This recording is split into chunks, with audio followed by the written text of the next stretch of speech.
Yo, Drew. Hey, mic Yeah, check real quick, bro. You there? yeah, man. We're All right, here. man. All right, brother. We're So here. we live, man. Look, man. This year is a down year for the San Francisco 49ers, man. Exclusively, it's not just for us, but for almost damn near every single player. The only one that's had a really good year in terms of a night, like hell, even a 49er player is George Kittle and Lenore, the cornerback Lenore. Everybody else, more or less, has had a horrible year. Ricky Pearsall being shot, Debo Samuel, health problems, Christian McCaffrey, Jordan Mason, Garendo. All of these guys is just have had a horrible year. Every single player of our defense, Nick Bosa to Javon Hargrave, every single player has not stood out. This was just one of them years where if you don't understand really what's going on, you press the panic button. And if you don't really have a comprehension on how difficult it is to win a game in the NFL, then you say, oh man, we got to depart with all of these people. And they don't really see not just like the trials and tribulations of how difficult it is, but even from a standpoint of competition, a lot of people have these beliefs that these games are not even competitive, right? Like these players aren't even competing. You have players quitting. You have even our kicker, Jake Moody, missing, I don't even know, more than 15 field goals this year, it feels like. Whether we're talking about extra points, whether we're talking about, chip shot field goals or 50 yarders, you know, that's about the only player that I see that the Niners part ways from. Is that the way you see it as well, or do you have a completely whole different take of how this season has panned out and what the Niners need to do? So you said to get rid of who again? Just Jake Moody. Oh, okay. Yeah, yeah, yeah, Players that you get rid of, you don't get rid of anybody else. yeah, man. It's pretty disgusting, man. Honestly, with Moody at least. Uh, because I already knew we were gonna struggle at least a little bit just because of Drake Greenlaw and our main guys just being out on injury. With Ayuk and CMC, obviously some of the big names, and that affected us a lot. So I think like you know dudes like Moody, could have made a whole difference this year, bro. Like he, he costed us, I believe, like 3 games. But in reality, um, he costed us at least 2 games. I think one last year as well. I think he missed a field goal against Cleveland Browns at, Yeah, at he did. Cleveland. He missed and costed us literally that game. So this is just getting a bad rep, and just one of the worst um, draft picks ever, bro. Just as a technical aspect, right? Like the standpoint, right? It's time to Like you go. don't but no, like you don't draft kickers that high, you Well, the know. Raiders took Sebastian Janikowski. Remember him? They took him in But the yeah, first round, bro. but what what other instances did that happen? Because Moody and Janikowski, they got no like comparisons, bro. Like there's no comparison. Like this, Janikowski was clearly a fucking legend in college, bro. Well, You know, supposedly, I don't know too much about the story of Jake Moody. I don't care to do my research about him. and he But was- from what I hear is like this dude was legit an amazing kicker in college. I don't know if that's true. Like they said, this dude yeah. was amazing, and which So was Moody, apparently true because I mean, why else would John and Kyle be like, "Yo, this is the guy that's gonna replace Robbie Gold. This is right? the guy that we need. That's gonna be young and be with us for the next 10 years." Like that's I mean, he must have had like a Sebastian Janikowski career back in college, or else like why else can you justify this third rounder as a kicker? You know what I mean? Yeah, man. So Moody just he has made some long field goals for Yeah. us. Like he has made like a 40-yarder, I believe, a couple of times, and actually kind of made up for a couple of misses, but his misses are way too consistent. you know, and it's like, man, you cannot miss that much, bro. Like you've already created a bad rep. Um, you're nervous, clearly, and it's just, you know, that's just the nature of the business of the kick, you know, in the kicking, you know, industry or whatever, like the free agency and all that. Like you can clearly make a comeback in your career just by making more field goals. You know, so it's not necessarily over for Moody just because he's one of, you know, if not the only kicker to really get drafted um in the league. You know, like that's gonna carry him, you know, for a couple of years at least, and teams are gonna continue to make, you know, take a chance on him, and we'll see where I really don't care where he goes, but we need a better kicker. Anybody, honestly, I don't really care for kickers, but I don't mind paying something for like a good, like a solid kicker, like with a good rep. You know, so I don't know who's out there, but I don't know who's good either. I just know who's good by looking at fantasy on the fan, you know, on the fantasy league. I'm gonna say this, man. I'm gonna say this. It's like when I look at this field goal that he had against the Cardinals, it's a 51-yard field goal, right? Now, a 50-yard field goal is not easy to do, but look at the down. It's 4th and 5. And one of the things that I've noticed in the NFL, if we compare the Detroit Lions are going for it on 4th and 5. When you pay quarterbacks what you pay, tight ends, wide receivers, offensive linemen, if you can't get 5 yards, right?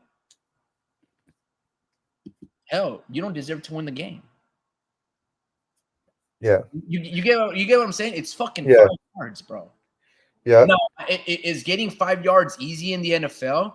Yeah. With these type of rules, it's fucking easy to throw 5 yards. Not easy to run for 5 yards. If on average, if you're running, close to 4, you're a great running back, right? But to be able to get 5 yards, you should be going for it on 4th and 5. Like if this is the Detroit Lions, if this is Dan Campbell, this is Jared Goff, St. Brown, Jabir Gibbs, all of these dudes, they're going for it. It's not even Oh, down. Like look how we sorry. close hard to punch it in for a touchdown. Why don't you go for it? Now This is I important. understand this is our backups. This is Joshua Dobbs and all of these guys. So then keep going for it. Like I what the know. fuck are you doing? This is another thing you need. I just found out. Kyle Shanahan wasn't playing, making the play calls that game. It was our offense. It's Yeah, fine. He doesn't need to. He just he has to wasn't. give that nod and the thumbs up approval to the offensive coordinator and just be like, you know what, bro? Go for it. That's it. And then you can make the play call. You can game manage without being the play caller.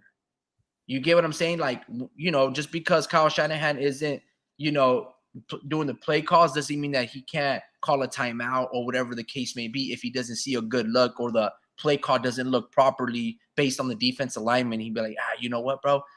We need a different package. Just call timeout. Do this one. You know what I mean? Let's say if he's tutoring an offensive coordinator to be his eyes from the sky, from the booth next season. You get what I'm saying? So all I'm saying is this. One of the things that I love about the Detroit Lions is it almost feels like there is no down in distance, no length of a football field that they aren't going to go for it on 4th down. They live and die by the sword because they believe in that system. They believe in the approach. The coach goes, I need to be able to look in the eyes of my men and let them know that I did the right call, that I believed in what we were doing and my approach. If I think for a minute that I'm lying, right, or being disingenuous, I can't speak with pride and honor. You know what I mean? Like that's honorable. That's great. So if I'm like a coach and I'm in this position, 0-0, it's 4th and 5, I'm basically on my own 36, I'm gonna go for it, bro. Like Yeah, there is unless it's like 4th and 15, 4th and 25, 4th and 9. Yeah, I probably won't go for it. But like right here, you're putting yourself where it's not easy points. 51 yards is not easy. If I miss it, they have decent field position, and it's just like, shit, here we go. But if you get it, you wear down more of the clock. the defense is able to, you know, scheme more properly, and you're able just to possibly punch it in and score a touchdown. You get what I'm saying? So let's look at this field goal, right?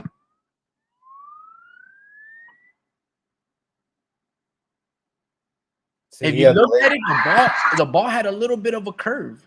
It kind of curved a little bit, and then it just straightened out. So I'm saying sometimes the ball gets kicked in a certain area, or, you know, the laces, or that has a certain different rotation in a spiral, that eventually the ball starts to deviate right. So it's not easy to kick field goals. Now there's this belief, right? And Deebo Samuel, you know, when he was pushing the long snapper, the holder, or, you know, Jake Moody, he goes, hey, do your fucking job and just kick the ball. That's your one job. Well, same thing for you, Deebo. When you couldn't catch those balls, it's like you have one job, and it's to catch fucking balls. You get what I'm saying? So it's a little easier. Look, all it takes is a little bit of lack of focus. And sometimes it's just a whole year of bad luck. Like 2024 49ers, cursed. That's just the way I look at it, man.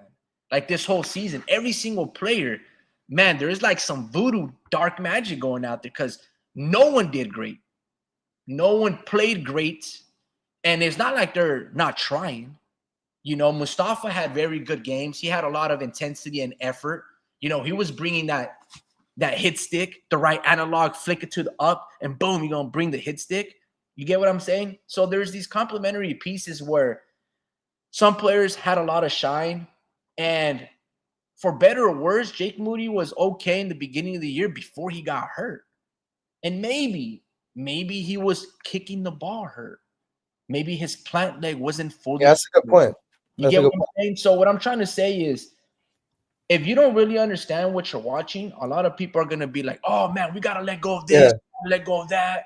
We got to start Brian Yu. We need a new head coach. Don't pay Brock Purdy. He's not the guy. Look how horrible he is. And when you really break down the system, right? I'm just going to give you guys an example of multiple examples, depending on how live this goes, how long this live goes. Brock Purdy, without his favorite weapon, Christian McCaffrey, without Brandon Ayuk, without Trent Williams, all of these players were basically able to put up 40 points against the Detroit Lions.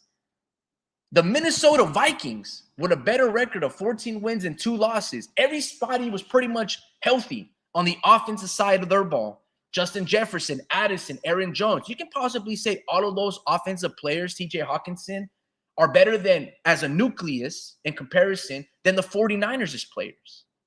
Their best weapon, Justin Jefferson, is better than any offensive weapon that we have. TJ Hawkinson can catch the ball just as great as George Kittle. George Kittle's a better blocker. He's much more physical. Aaron Jones is better than every single running back that we have except Christian McCaffrey, right? And there is this belief that a lot of people are be like, well, I wonder who's going to be that team to pay Sam Darnold. If you're a general manager, I'm not paying Sam Darnold anything. I'm not even going out of my way to paying the Sam Darnold, bro. Dude, Sam Darnold is not that good. He is not that good. There's a reason why he couldn't beat Brock Purdy out in San Francisco last year. And somehow he's very lucky and fortunate that J.J. McCarthy got hurt and he got into the spotlight, and he's just been slinging it. But yesterday was indicative of how great he really is when the moment matters the most. And all of his players were fucking wide open. Now, I'm not saying this because I lost the Minnesota Viking bet. All right, I lost that bet. But I told my nephew 2 things are going to happen or could happen. One, if Sam Darnold chokes, the Detroit Lions are going to smoke him.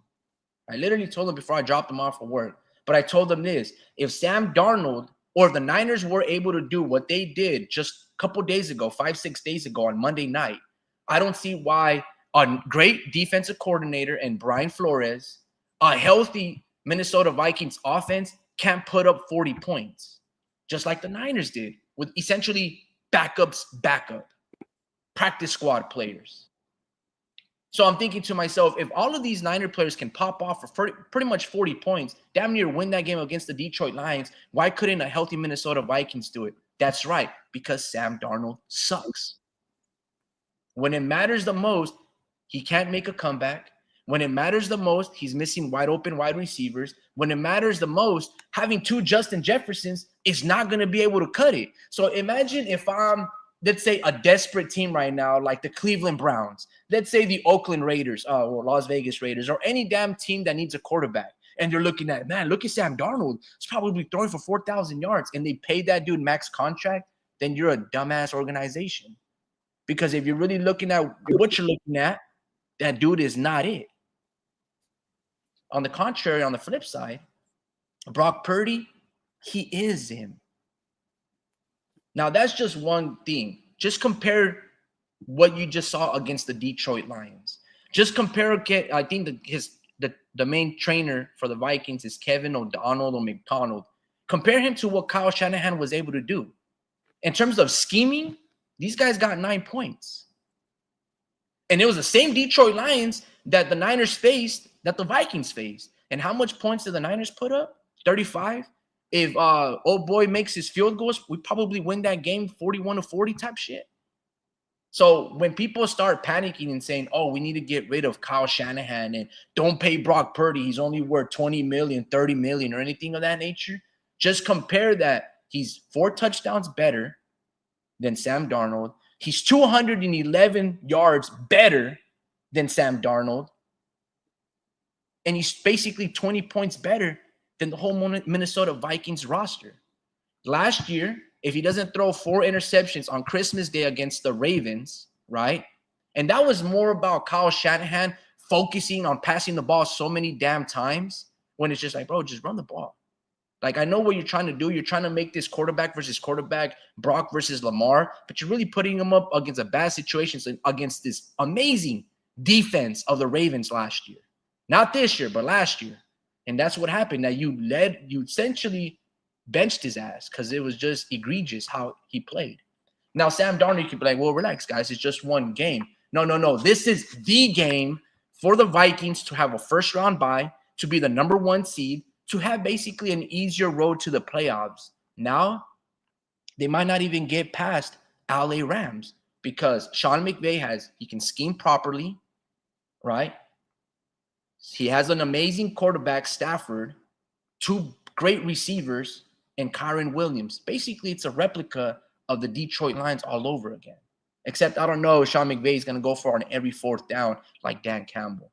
So when you really compare about competition, when you understand what you're really looking at, we're really not that bad of a team.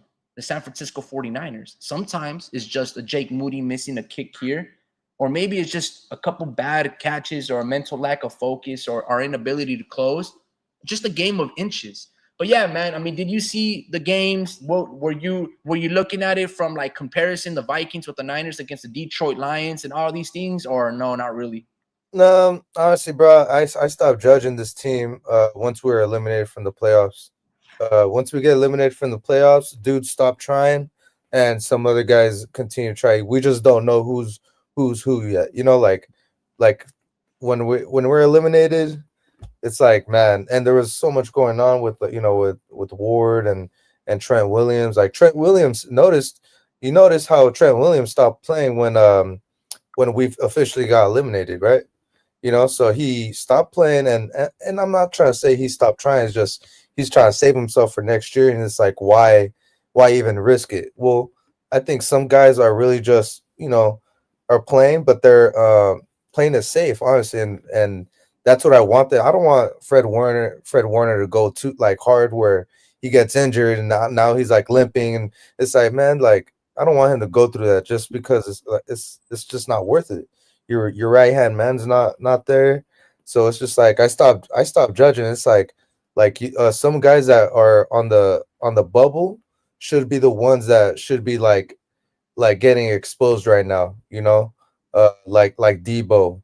Debo's just not getting that exposure. Like, yeah, he's getting yardage, but it's like what about the like the wide receiver routes that he should be doing and catching balls from, not like sweeps, and which I love him for. I mean, shit, if somehow we can keep him, I wouldn't mind keeping him next year. Just to have him on that, like opposite side of Christian McCaffrey, like I wouldn't mind that, and that'll be pretty lethal. But I just think our team just looks a lot different without Christian McCaffrey, and also with Dre Greenlaw. Like that's just what it is, and obviously, like it's not gonna matter what if we get dudes like Miles Garrett, and honestly, with that 11th overall pick, it's like I know that guy's gonna make an impact, hopefully, So I think I don't know. And back with Jake Moody, with that kick that you showed me, I noticed it did curve, but like we said earlier, like his he had the leg to reach it. It just didn't have like the accuracy. Not a lot of kickers take that chance, and he's one of the very few kickers that actually say that I can, or that does have the leg for it. It's his leg power that they like him for, and I guess that's the reason why he got drafted. But it's like, man, I'd rather just have a good offense that's scoring rather than relying on a strong kicker. Give me Absolutely. give That's me why the you pay your offensive players that money so they can get fucking yeah, yards. like give me the You don't and pay this is the 100 thing. million, 20 million a year, And 5 million a year for a kicker. and yeah, exactly. And this is the thing. Logic. Jake Moody fucking kick is missing the close ones too. You know, he should be able to. He's missing the makeable ones, and it's like, bro, this is not even far, bro. Like, what's up with you? And dude, literally missed 7 points worth of field goals, and that's how. And we lost by 6. So he literally costed us that Lions game. So that says a lot about the Lions defense. You Correct. know, If so I'm you're a Kyle Shanahan and if you're these coaches, right, you're the brain of the organization.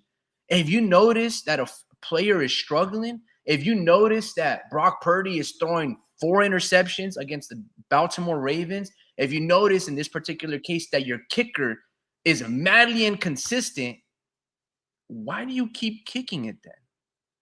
mhm. Why We're do you keep tanking. kicking it then? Just keep going. Just leave I, the offense out there. If it's this a low. is missing 30-yard field goals, 27-yard field goals, what makes you think that he's gonna hit a 51 or a 49 or a 42? It's a low effort. You know We're what I playing. mean? We're No, playing low. it's not just this season, it's the past last season as well. If you have a player that is struggling, right? That's why you have a 53-man roster. That's why you have depth. So change We them in, were.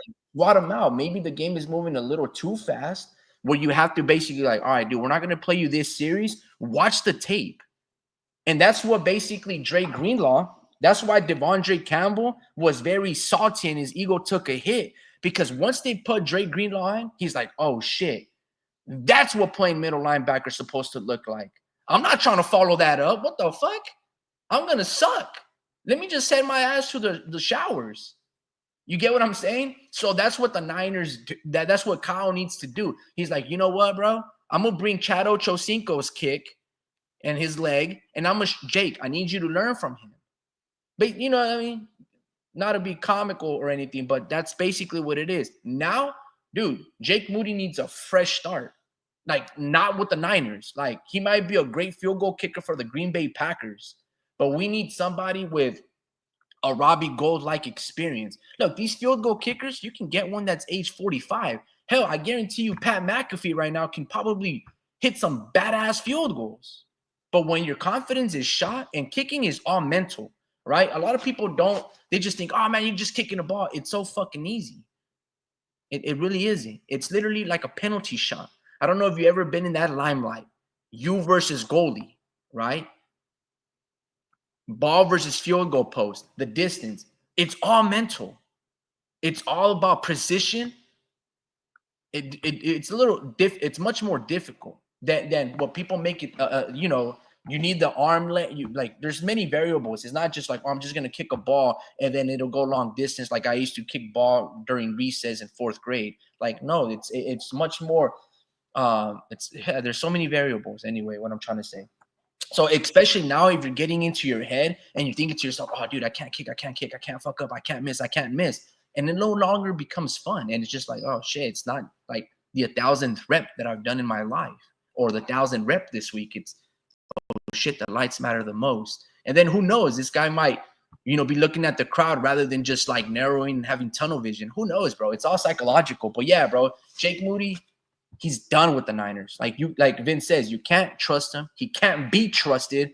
And you just need a new scenery because maybe it was just too much pressure. And maybe you'll do good on a team like the New York Giants that have no expectations and you can just kick and miss all you want because there's just no expectations.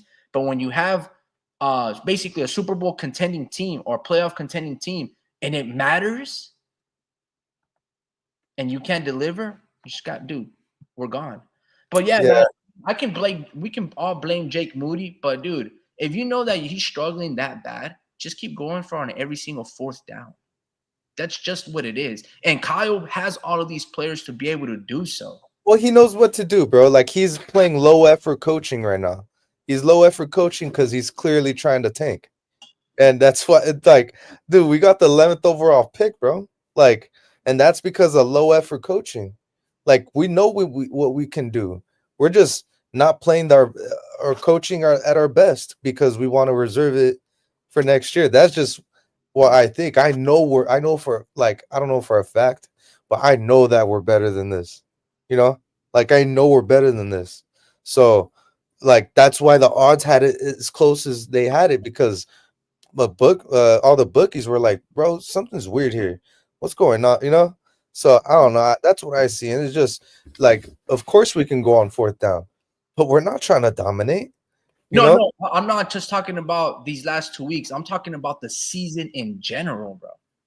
I'm not just talking about, oh, right here, this field goal. I'm just like, bro, you get paid.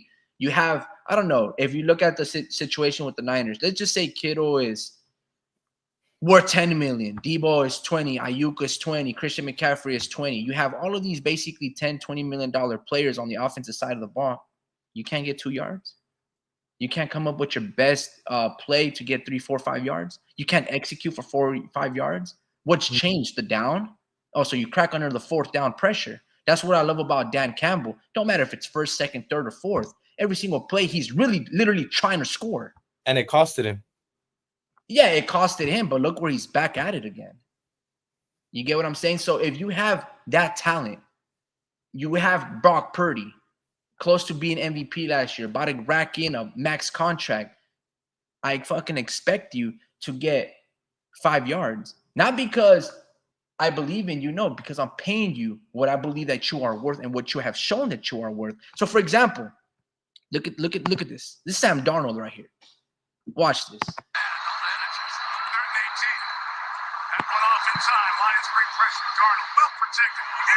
I'm so glad we cut him. I'm so glad we didn't sign him. Hawkinson. He went on to do this pretty much essentially the whole game. The dude probably had like 12 completions, 34 attempts. That dude's garbage.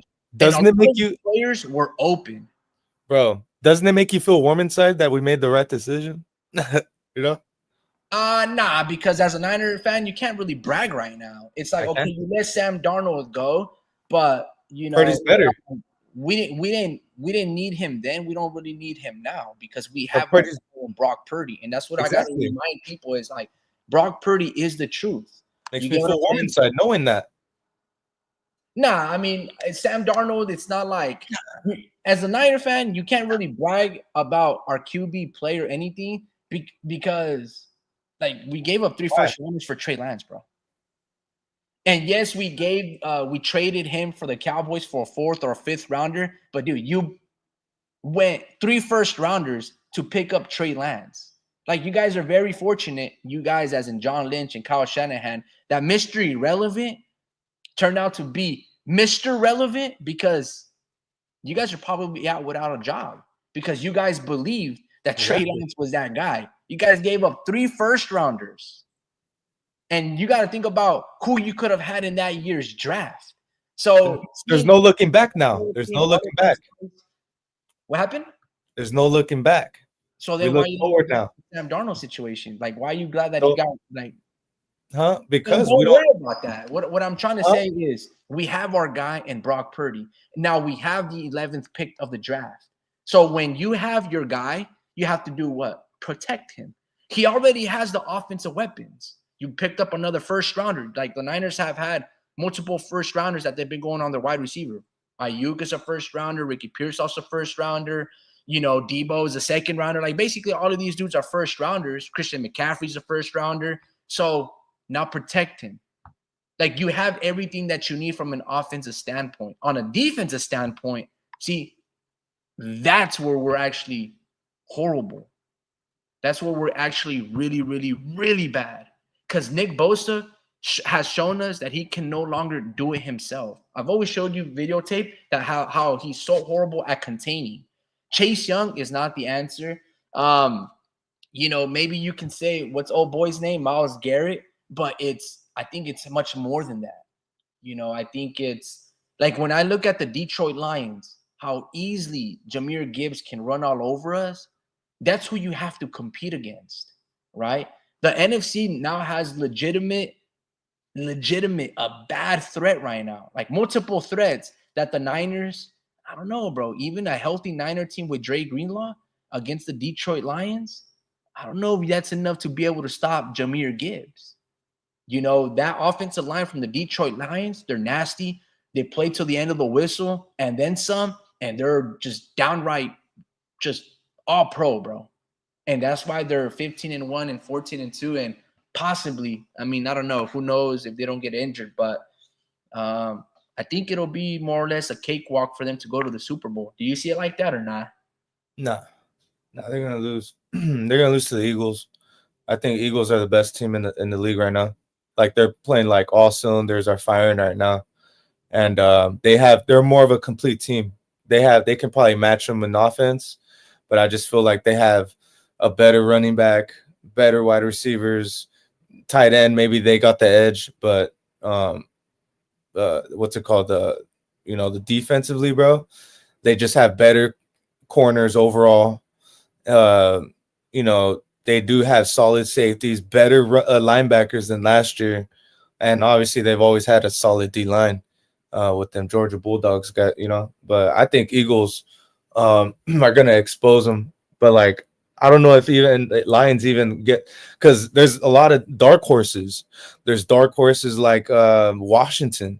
Washington is a threat, and they obviously beat Philadelphia, and I'm starting to think like that dude Daniels is like that dude, bro. So in the future, bro, they're gonna be a threat, but they can obviously get beat, but yeah, bro, I just feel like they really like exposed Sam Darnold in this game, and I don't know. It's just maybe it's a game plan as well, because Yeah. what didn't Sam Darnold do that that Brock Purdy did, and that's use his legs. He uses legs, and that's why like half the time Brock Purdy could have used his legs to come back in these games, but he never did, because he's trying to be safe. He's not trying to expose his lower body and get hurt in the future. Like I think overall, bro, we just made the better move, and it's good to look back sometimes.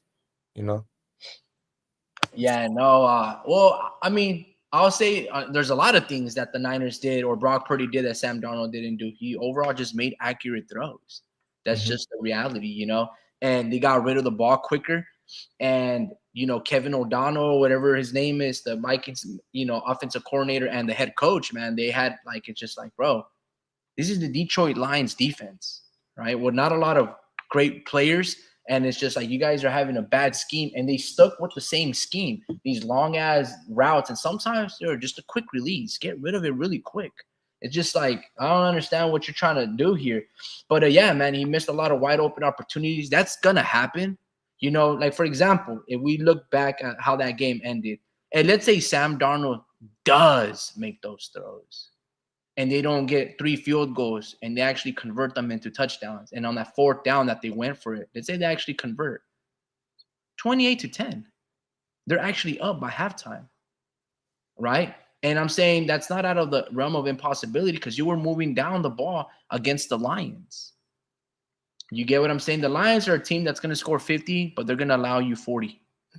And you got to make sure that you put the pressure on them. So Brian Flores at first tried, and then he just, you can start seeing the Lions wear them down, play with much more brutes, much more confidence, much more physicality. That Brian Flores is blitz. They just weren't penetrating enough. And there was just like a little bit of desperation because, it's a do or die moment. The defense is trying to make a play because the offense is not being able to make it for them. You get what I'm saying? So once you play like that with that level of desperation, as Vince says, it used to be Jared Goof. Now the nickname is gone. Then Goff is going to make you pay. Now, that guy, you have to understand, that's a first rounder right there, right? Yeah. Who Brock Purdy went toe-to-toe, and he did everything and played better than Jared Goff on their face-off. So, anyway, this is a Niner video. It's not so much Vikings and stuff, but you want to make picks? Brock Purdy is that guy. He's that guy. You pay him everything that he's asking for because he's absolutely worth it. Now, that doesn't mean, how there's that saying, like, it takes a village to raise a child? Well, same thing. It takes a whole offensive lineman to cultivate your quarterback. So you have to make sure that you have the big boys to protect him, especially since he's, you can kind of say that more or less he's undersized. He might be 6'1", 6'2", but, he ain't like 6'4", 6'5" type of guy. But Brock is that dude, bro. He will be that dude. If the Niners do their front office job and pick up linemen, he's your guy for the next 10 years. That's just all I have to say. He's your guy for the next 10 years. You have your quarterback pretty much set in stone. There's not many of them in the league that is better than Brock Purdy. Maybe 5 of them, right? And that is, Pat Mahomes, Lamar Jackson, Josh Allen, and that's probably it. I can't even name you 5. I think Joe Burrow, but I think Brock Purdy's the top, bro. Like, I really think this guy is that good. Not just saying this because I feel like we have our guy in our Cinderella story and he's a good dude and deserves it. No, he's played to that level of MVP. Everything that he's done already to be able to compete because he's the last person drafting the pick. That basically means it's like a fuck you pick. Fuck it. I'm just going to use him. And it worked out. So basically what you're telling me is if he's competing with first rounders, then those first rounders aren't as good as Mr. Irrelevant. Put it like that. So, no, man, there's when I look at this front office, the biggest necessity, right, in terms of like desperation is what position have the Niners constantly changed, Drew? Every single year for like the past 4 or 5 years, the Niners have had one consistency, and that is the change of what? What was that? Say it again. There's been one consistent change every single year on the 49ers' roster. What is that, man? I don't know. Defensive coordinator. Oh, yeah. This year, Sorensen. The year before that, Steve Wilkes. The year before that, D'Amico Ryans. The year before that, Robert Saleh. That is if I'm a Niner fan, that makes me desperate. I'm not worried about my QBs. I'm not worried about Debo. I'm not worried about my offensive line. I'm not really worried about Trey Greenlaw, bro, or a defense. I'm worried about the defensive coordinator. That is, for the past 5 years, we've had a different person calling the shots. If I'm a Niner fan, that's what I need to address. And that's the vacancy that I really need to fill. I think Drake Greenlaw could be replaced, and his name is Mustafa. Now, it's a different position, but I'm talking about the intensity and the grit and the heart and soul. Mustafa's going to bring it. If we're talking about maybe getting a Myles Garrett, you can replace him with somebody maybe like a DeForest Buckner or somebody else, right? If you're talking about Hufanga, Mustafa and Jair Brown are good enough to replace him. Chardavius Ward, possibly Ronaldo Green is good enough to replace him. I'm not worried about position players. I'm worried about the brains of that defense. I'm worried about, can you outsmart the Fox? Can you outsmart Patrick Mahomes? Every single time that we have a new defensive coordinator and they have to face Mahomes and game plan and scheme against Andy Reid and Patrick Mahomes, none of our defensive coordinators, if you're changing them every single time and they're not getting the looks, You know we're who not I want? going to be able to outsmart these guys. So what we need to really do is whatever Robert Saleh is asking for, pay him. Because what we need is somebody that has already played up against these teams, against in the highest moments, and we need familiarity. We need people that really want to be here. Bring back Robert Saleh. I'm not worried about anybody else. Bring him back. If anything, I don't know how the standing is between the Niners front office and Jed York and Kyle Shanahan in regards to Steve Wilks. But when Steve Wilks, he made his adjustments in the Super Bowl because in the first, when he faced against Mahomes, we got our eyes blown out 37-17. In the Super Bowl, it took them overtime. So you bring me those two guys, I don't care. I preferably want Robert Saleh, but I don't really care so much about the defensive players because we can plug and play and bring in replacements. I need Robert Saleh back. I was gonna. That's a good name, but I was gonna say one name that you might like, Brian Flores. Yeah, but the Vikings ain't letting him go. Oh, that's right. Never mind. Yeah, the Vikings aren't letting him go, and if he is leaving, he's leaving for a head coaching job, True. not a defensive coordinator to go with the Niners. So, nah, I'm cool. I will take him back then. Robert Saleh, that's a good one. A lot of solid names. I'm just tired of the switch, the switching of offensive coordinators. It's just like, bro. And if you keep Nick Sorensen or whatever his name is, I guess he's been part of the team with the team for a while now. Like, but he's not good enough. Yeah. Well, he has familiarity, you said. But like familiarity at that elite level. That's his first time being the guy at the defensive coordinator calling the plays. He's just not good enough. Yeah. You get what I'm saying? I need Robert Saleh, bro. I need him and Steve Wilks back. I need somebody that has played with these players, that understand these players' strengths and their weaknesses. And I need these coaches, the defensive coordinators, that have played up against Patrick Mahomes in the Super Bowl or in the playoffs or seen him once. You get what I'm saying? Because every single time, for example, when Robert Saleh first faced off the Chiefs, he was blown out. When DeMeco Ryans faced the Chiefs for the first time, Andy Reid, Patrick Mahomes out-schemed him. Like, look at the teams right now that are. Well, let's just look at the Chiefs. Fuck it, let's look at the Chiefs. The most dominant team since the Patriots, right? They're looking to do their 3-peat. I think they won 3 Super Bowls in 4 or 5 years, something crazy, right? And they're on the road as the best team in the NFL after not having a Super Bowl hangover. They're the best team in the NFL with a record of 15 wins and 1 loss. And Patrick Mahomes ain't playing like that. So you ask yourself, if he's not playing like an MVP level and they're 15-1, why are the Chiefs winning so much games with a limited roster? Because of the defensive coordinator, Steve Spagnuolo, and that defensive team. That defensive, I think they've probably been better than the 49ers this whole time. I thought the Niners were better overall, but was it Chandler Jones? Or Chris Jones, 95, right there, the defensive tackle from the Chiefs. Oh, yeah. Mm-hmm. Bro, he's Aaron Donald all over again. And just because of him, I don't know, he might be 6'6", like 320 pounds, athletic, fast, strong. The Chiefs are the best team defensively in the NFL. Crazy. It's crazy how they have him and Mahomes, bro. Like, how did you just get lucky with those two guys? And I guess you can say that we got lucky too with all of our guys, like with Fred and George, but but it's like we didn't get blessed like that. But dude, I was gonna say one name for our defense, Vic Fangio. Yeah, but dude, he's with the Eagles, and he's Philadelphia. Yeah, he ain't leaving. I would love Vic Fangio, but no. Yeah. No, look. You need a coach. All right. In my opinion, if I'm any desperate team looking for a coach, I'm hiring Robert Saleh.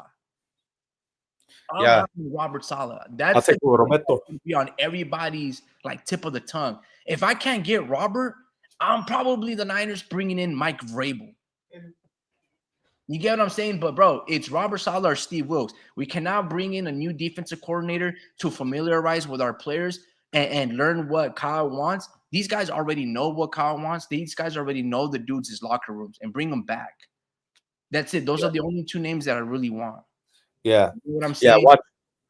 Watch them like surprise us, bro. They're gonna surprise us with the name that we ain't heard of, and we're gonna be like, you know. So I don't know. He better have like hella Super Bowls if I don't know his name or some shit. But it's like, bro, you know, like I don't know. But yeah, those are, you know, like honestly, I just see like the way we played with all of our guys. I trust John Lynch's eyes for our safeties. I feel like he'll call most of the shots when it comes down to the safeties, you know, and get other people's opinion. But I think he has a good eye for safeties just because he found Mustafa, bro, and he found Ufanga, bro. So it's like he got both of those guys, and now he gets to evaluate who he really wants. You know, obviously it's going to be Mustafa, but you know, there's so many other guys that we can get out there that help us, you know, improve a lot. And you know, and there's also a lot of trade guys that we want to trade, like Debo. Uh, you know, I heard a lot of trade rumors with Banks, our guard. You know, with him, just because he's like too close to home or some shit like that. Like he's like, you know, distractions or some shit like that. Like he's just like I heard like he like goes to like practice hungover or some shit, you know, because he throws up and shit. That's what I heard. He's an Alvin Smith, but on the offensive line. Yeah, but like because he's from fucking like Cerrito or I forget where, like from Oakland area. So yeah, but yeah, dude, it's like yeah, you need to get out of your comfort zone, you know. But dude, like honestly, I think we can improve a lot on our offensive line. I feel like we need to get like an all-pro center or something, just because I seen what that dude I forget his name, that all-pro center that we got 2 years ago. And John Feliciano. No, no, the other guy. He's some other guy he's from Santa Barbara, but he was an all-pro for a minute, bro, for the Browns, and he was our he was an all-pro and everything. The year before, and that dude was dominant, bro. But he wasn't playing in the Super Bowl. But I liked him, but he retired. That dude was like, he was like a state about the guy from the Atlanta Falcons, bro. Yeah, and that dude, bro, he wrestled in Cali, and he was like a state champ wrestler, bro, like a 3-time state champ wrestler. And I remember that shit, bro. And I was like, damn, like that fool was like a beast at center. But I liked him, bro. I want another dominant center, or give me like I just don't know offensive linemen that well just by names. But that one guard from Colts, that's one guard that really stands out to me. Oh yeah, that dude's really good. He's gonna retire Colt though. Yeah, I know. And dudes like that, they end up retiring. But I want to hit like I want a guy I want to draft a dude like that, you know, like I want to get lucky just like that. How we do with some of our safeties and linebackers with Dre Greenlaw. I want to get lucky like that with our guards. Someone that's dominant, bro. Like someone that wows us and makes, you know, because we have that with Trent, and we're like, damn, like we don't really see the highlights. His highlights, like we don't like go, oh shit, look at Trent, you know, like we usually see the highlights, and we're like, and then we get to see how good he is, you know. But we're, you know, just because he doesn't, it's the nature of it, he doesn't get the ball. Yeah, but Quinn Nelson, they're not letting him go, bro. That dude. No, I'm just saying, someone as good as him, though, you know, let me get a guy like that, just because I don't know my guards that well. So I don't know if you can name more, but it's just I want a dominant guard like that. That dude pancakes the best of them, bro. You know, like that dude pancakes like literally anybody, bro. I think he pancaked like Aaron Donald too. Like that dude's a beast, and he throws full. Well, Quinn Nelson, that dude's amazing. There's a lot of great players at the Indianapolis Colts on the offensive line. Like look at Jeff Saturday, the center, right? When he was with Peyton Manning and taking the snaps. Like the Colts have always had a great understanding and developing of great players. Is just they just probably don't treat their players well. They didn't treat Peyton Manning well. They didn't treat what's the guy from Stanford? I'm drawing a blank. Andrew Luck well. They don't treat a lot of their players well, and you can't run that type of assembly over there like chattel slavery, bro. Like that shit's crazy. Whereas the Niners, they treat their players well. You know, it's just sometimes that you just can't keep all these great players. The center that you were talking about, I think name is Alex Mack. Alex Mack. Yeah. Mack. Yeah, he was good. Yeah, he was already older when we got him. I think via free agency. And I think Kyle Shanahan was the coordinator for the Falcons when they made that Super Bowl run. So we just got the back end side of him. But yeah, look, man, I don't really think the offensive line is the problem. And I'll tell you this. Now, I don't know how bad or how many times Brock Purdy was sacked. But what I do know is every time that we plugged and played our running backs, Jordan Mason at once was number 2 running back in the league before his injury.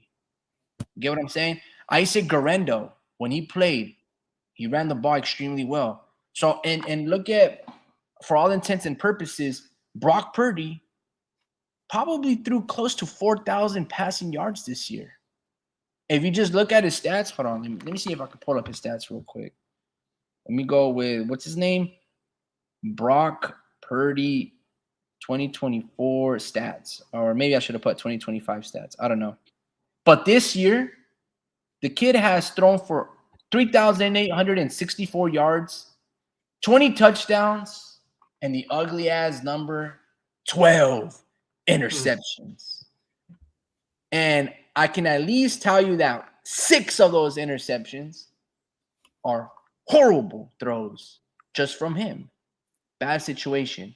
So I don't really think, surprisingly, our offensive line is that big of a problem.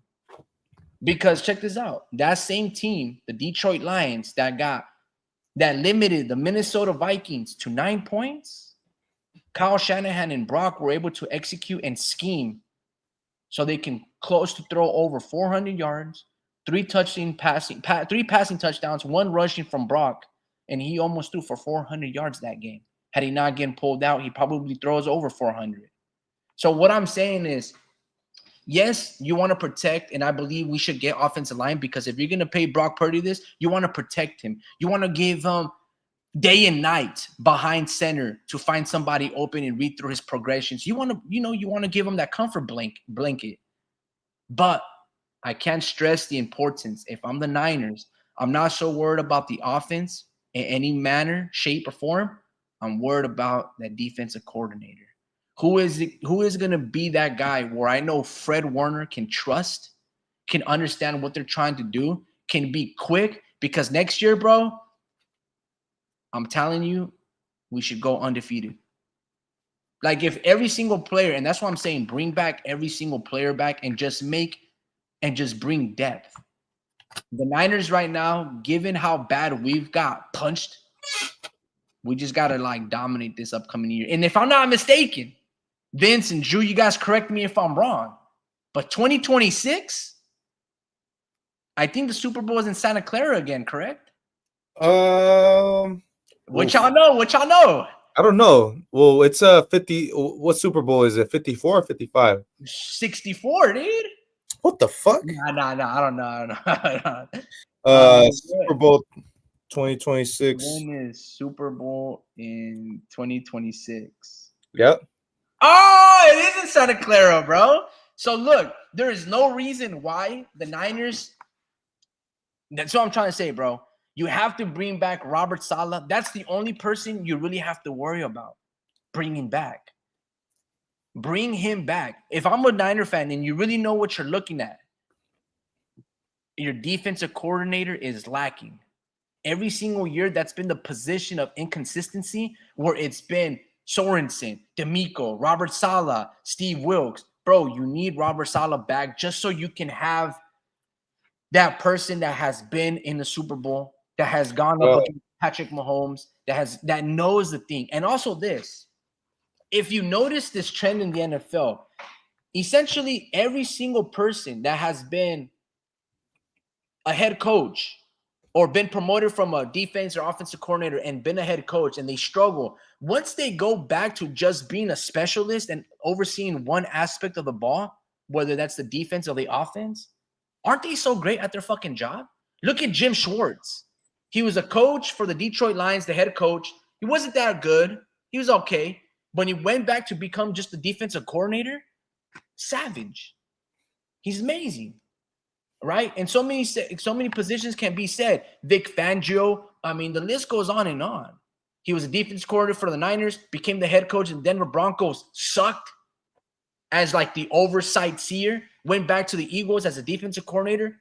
Dude, he's got a top 10 defense. Yeah. You know, like the Steve Spagnuolo from the Chiefs. And like the list can go on and on and on. And that's what the Niner is. Robert Saleh, amazing defensive coordinator for the Niners, gets promoted to the Jets head coach. Has moments, but essentially struggles, which leads to his downfall, and he gets fired, basically whatever's. Now he's available in the market, bringing back to a specialist as a defensive coordinator. So that's basically what I'm saying with these trends. Another guy is Mike Vrabel, has been the head coach, had really good years with the Tennessee Titans. I believe took him to the playoffs. Hot commodity, get him. One of those two guys that has played up against in the AFC, has played against Joe Burrow, has played against Patrick Mahomes, knows that experience, how tricky it is to scheme up against Andy Reid and these intelligent dudes. Those are the two people that we get. I love Dre Greenlaw. I respect his game. That's not our biggest worry on defense. Hufanga, ball hawking guy, sure.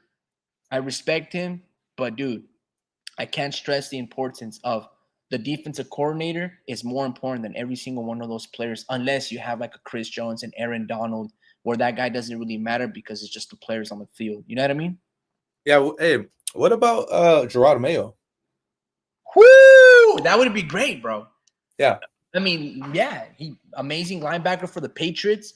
You know, had moments of a head coach, had his players playing hard, even though his roster wasn't that great. Got let go, oversaw the whole picture. Dude, that's a plug and play for sure. That's a good one. That's a great one, actually. You know what I mean? Vince says, man, I was going to say that in regards to the defensive coordinator. But yeah, man, I'm going to keep this video short. Drew, bro, like, I know that you said you stopped caring about the season. The Niners have the 11th overall pick. Yeah, now I'm excited. I'm excited now. Yep. What do you do? What do you do with that pick? Do you trade down? Do you just pick up the best player available? What do you do? Talk to me, broski. Do you trade down and then try to pick up like a Myles Garrett? What's the word around the curb? Yeah, man, I think we should get a dominant defensive, an edge rusher. You know, I don't think I'm gonna like get specific on who exactly I want. All I know is that money that we have, we better utilize it, you know, to be dominant on the defensive line. You know, whether it's getting cheap guys like Charles Omenihu back, because he was getting great pressure, and we can get him for the low, you know. So that, you know, or Myles Garrett. I keep hearing rumors about it, but I gotta keep my expectations low, you know, but don't be surprised. But I think with that 11th overall pick, bro, I think we should just stick to our guns and just get an offensive tackle. There's two names, but you know, there's this new draft order now the Cleveland Browns. I'm not sure if you can pull it up, but you know, the Cleveland Browns are I got the first overall pick. Fucking magically just fucking got the first overall pick, bro. I'm like, bro, how you guys just tank so easily? You know, like how good, like it's hard to tank, bro. I feel like when you have actually good teams and you're trying to deliberately start your backups and, you know, and all this stuff, it's like, bro, like Vince says he wants Joey Bosa. Yeah, but he's more risk. He gets injured easy, but I do like it just because brother. But look, Joey Bosa, right? There's gonna be some kind of liability now. It's like, okay, we're not getting pressure. It's either Joey Bosa's fault or Nick Bosa's fault. Who is it? Which brother is it? You know? So I think Joey Bosa isn't necessarily on the decline, but he's not really like Khalil Mack too, but he's injured a lot. He didn't play at all. He's out for the season. So I don't know if I trust him, but no, I think he's been playing, bro. Really? Yeah, I think so. Okay. Hassan Reddick. Don't mind that one either. You see, there's so many free agents right now. I'm looking through the list, and you see, it's like fucking a point. Malcolm Kuntz. I've never even heard him, but he's from the Raiders. But you know, getting guys that are on the low, I wouldn't mind. You know, Gotcha. So So it's just anybody, bro. Like we still got some dudes like Collins and Javon Hargrave still on contract. Yeah. You know? So we gotta like, you know, get Bosa some help on the other edge because he's still on contract too. You know, so we gotta choose carefully with that edge rusher spot. You know, just because I don't think Floyd's coming back. I think we just got him for a year. Metter Gross, I think we got him for next year as well. He did all right. He's solid. He's some solid backup depth. I wouldn't mind having him around. Just because he did get like the NFC Defensive Player of the Week or something like that. So I wouldn't mind keeping him because that shows potential. And that having you as a backup, knowing that you can kind of get some pressure still. It feels good to have him. So I wouldn't mind him, but that edge rusher we gotta choose carefully. And I think we gotta decide prior to the draft, right? We gotta, because there's also edge rushers too that I'm high on. Obviously, there's Abdul Carter. We gotta trade up to get him though. He's going like top 5 or top 7, and we got the 11th overall pick, and it's like, man, we got to choose carefully, because that 11th overall pick can be vital. Because obviously, Hunter, not just because if you think about it, we got McGlinchey, I don't like Mike McGlinchey. but we can get a dude like that, and he got some okay reviews. To me, overall, Denver Broncos now, no? Yeah, he starts for them, but overall, I forget that dude. I know, but overall though, like just picking the fact that we got him 11th overall as well. That dude started for 3 solid seasons. He did fuck up a lot against the elites, but I mean, he wasn't standing out as like his bad performance. You say it didn't stick out to me as much. It was mostly good than bad. But there is some highlights of him that I still won't forget. But on him and Michael Parsons, remember that one?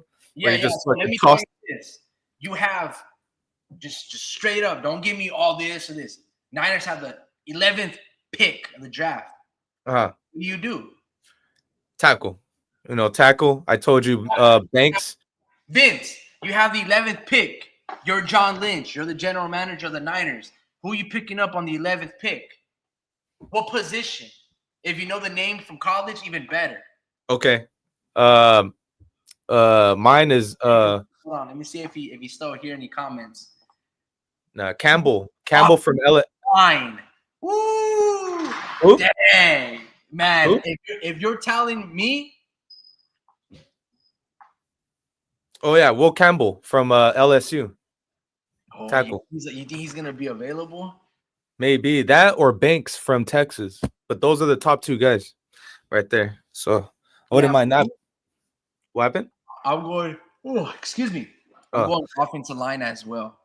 I don't care really any position. I'm going for whatever is best, and I'm also looking to pick up maybe 2 linemen because I don't know how much more that I can get out of Trent Williams. He's getting close to 40. The man's been dealing with a lot. I know that you said something earlier. You made a comment towards him that like he decided like to tank and just like because this was a lost year. Nah, bro. He lost a child to stillborn.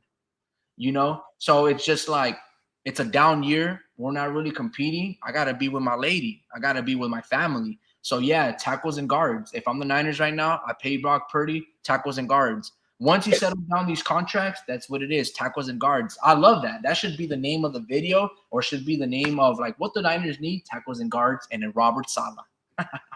Nah, man, I think that's all you need. If I'm the Niners, like you're just looking long-term. You're not just looking at impact year right now. No, these solutions are very simple. Super Bowl for 2026 is in Santa Clara. There's no better team to represent and to win than the Niners in Santa Clara. The city needs it. California needs it. The faithful need it. I need it just so I can stop watching football. Like, bro, like how many times year after year we get so emotionally invested into this? How much money have we spent? How much hours have we gave up just to be a fanatic.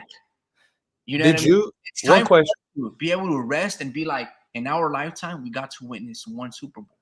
One question. Talk to me.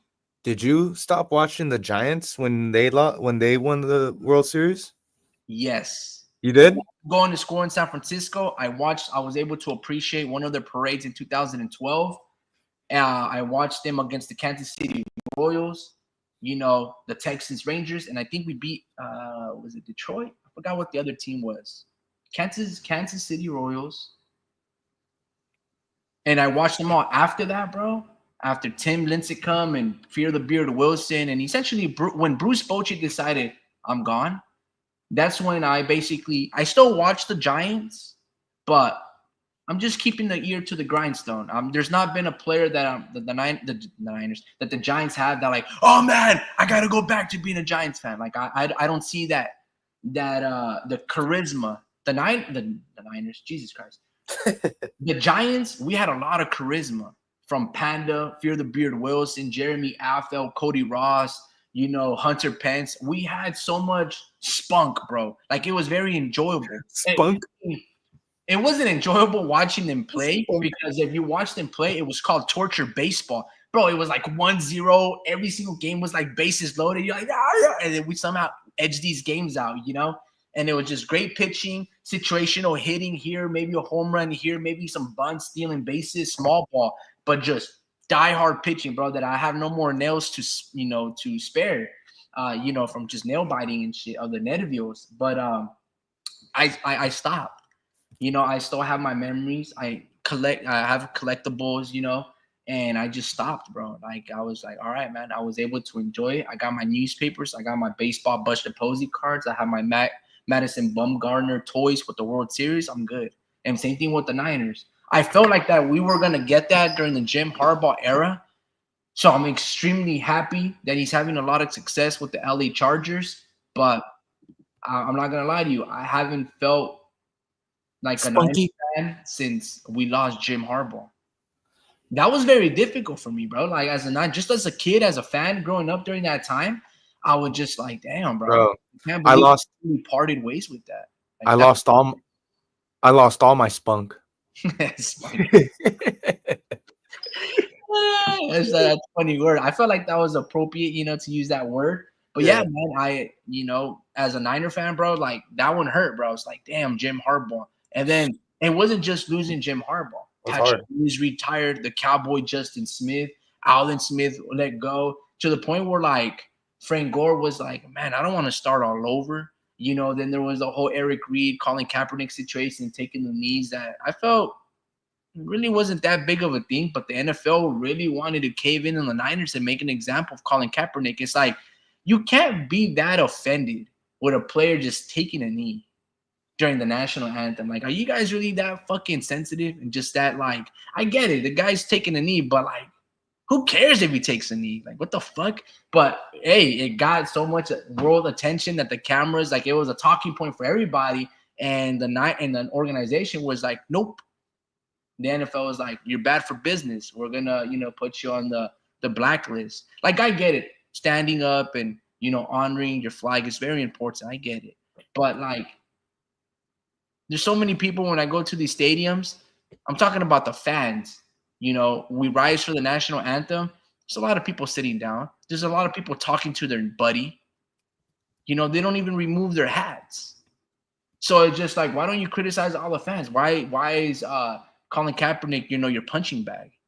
That's one thing that I never understood. It's like, there's a lot of people that don't do that. It's just like, why all of a sudden is it a big thing? Oh, because that's what you guys want to make it about, a talking point. You guys want to, outcast him, I don't know. Just that whole Jim Harbaugh era, it was very, I had a lot of pride watching that growing up. Just to see the whole Alex Smith situation turn around, knowing that I knew what we had was great players and we just needed the proper coach. I knew Alex Smith had the talent, and I knew that I didn't want the Niners to get away from him because I was like, he's still young. We've had different coordinator and head coaches every single damn year. It's very difficult under their circumstances.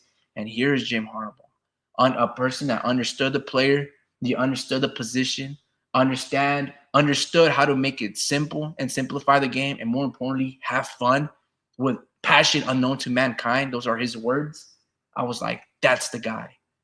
And fucking punk ass Jed York was like, nah, he's not our guy.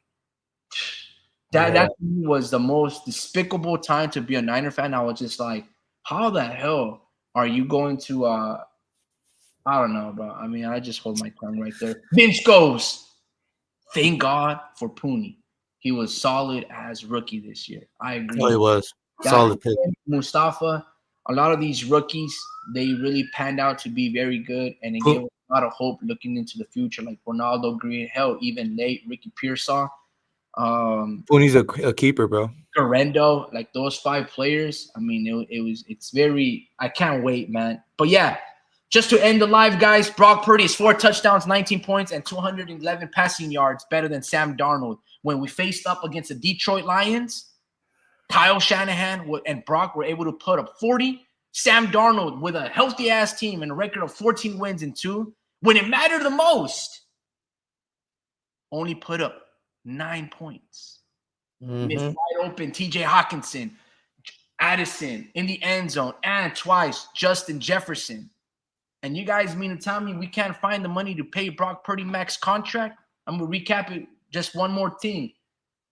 How good were the Niners on the NFC Championship against the Eagles without Brock Purdy? He was an MVP runner-up last year against Lamar Jackson. And the NFC, when the game mattered the most, you know, when people were watching on Netflix, I believe, or, yeah, was it Netflix Christmas Day? He threw 4 interceptions. Brock Purdy is the guy for the next 10 years. All right, man. And Brock Purdy, I'm sure he's very reasonable. He understands. The dude is very wise. But it's time to pay the man. And it's very simple. Hey, John, you know, this is me, John Lynch. Am I speaking with the agent of Brock Purdy? Yes, sir. This is me. This is Robert Smith. Yo, take it off. Robert Smith. What does Brock Purdy want? We want max contract deal. Okay, can you come in tomorrow? We have the paper signed. That's it. Don't worry about the particulars. Don't worry about it. It's that simple. Vince Vargas goes, I don't know, man. Justin Fields is available. Hey, that kid, he's the goods. You know, that guy, he's the goods, man. Justin Fields is definitely the goods. I believe Justin Fields should be a Raider. If I'm the Las Vegas Raiders. That just doesn't even sound right, Las Vegas Raiders. If I am the Raiders, Justin Fields is my QB for next year. I'm not picking up Shador Sanders, okay? I'm not picking up Cam Ward. Justin Fields is my guy if I'm the Oakland Raiders. If I'm Antonio Pierce, I'm speaking to Justin right now. Yo, Justin, I need you on this team. You deserve to wear the white, silver, and black. You deserve to have the pirate, the skull on the side of your head. You're a Raider for life. And if I'm the Raiders and I pick up Justin Fields, you know who else I'm getting? Travis Hunter or G.T. or the running back. But more importantly, I'm picking up an offensive coordinator that can run a 2 tight end set like the Niners ran with Greg Roman, with Delaney Walker and George Kittle. No, and Vernon Davis. You have 2 first-round tight ends in Michael Mayer and Brock Bowers. That's what I'm doing. But yeah, Vince, Justin Fields, yeah, that wouldn't be bad. But the Niners have their guy, and I believe in Brock Purdy. He's, you know, like, if we just compare seasons, Justin Fields has had nowhere near a season as good as Brock Purdy. Brock Purdy's best season is better than anything Justin Fields has had. But yeah, that's a good player though. But yeah, guys, look, I know we went a little over an hour. Keep it short. I'll see you guys on the next one. Maybe Oscar De La Hoya goes 5-0 against Eduardo Hernandez, or how Speed likes to say, Edward Hernandez. But on that note, guys, have a good night. Vince, thank you for tuning in. The Mexican G, salute to you, brother. And Drew, thank you for being in here, brother. Chop, talking the shop.